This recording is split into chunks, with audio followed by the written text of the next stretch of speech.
Thank you very much for the opportunity to present. I'd like to talk about GP120 glycoprotein 120, which is the attachment molecule of the HIV virus to the human CD4 receptor.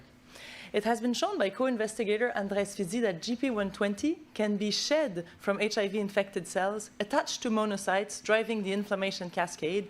It can also mediated by the presence of anti-cluster A antibodies, which are non-neutralizing antibodies present in the plasma of people living with HIV, mediate the cellular killing through antibody-dependent cytotoxicity of HIV-uninfected cells.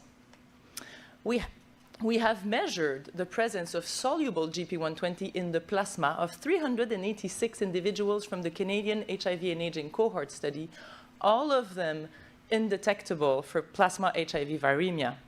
What we have shown is that a third of these individuals have moderate or high levels of GP120, and that levels of IL-6 are correlated to presence of GP120. Moreover, depending on the levels of GP120, you see a sharper decline with higher levels of CD4s associated with higher levels of the anti-cluster A antibodies.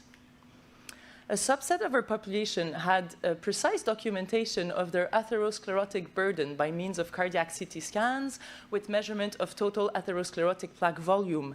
And in the subset of people with detectable GP120, the total volume of plaque correlated with levels of GP120.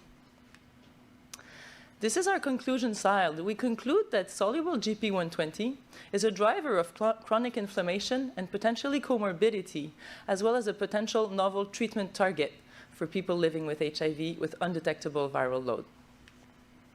I'd like to thank the participants to this vast cohort, as well as all the lab teams that have worked on this project.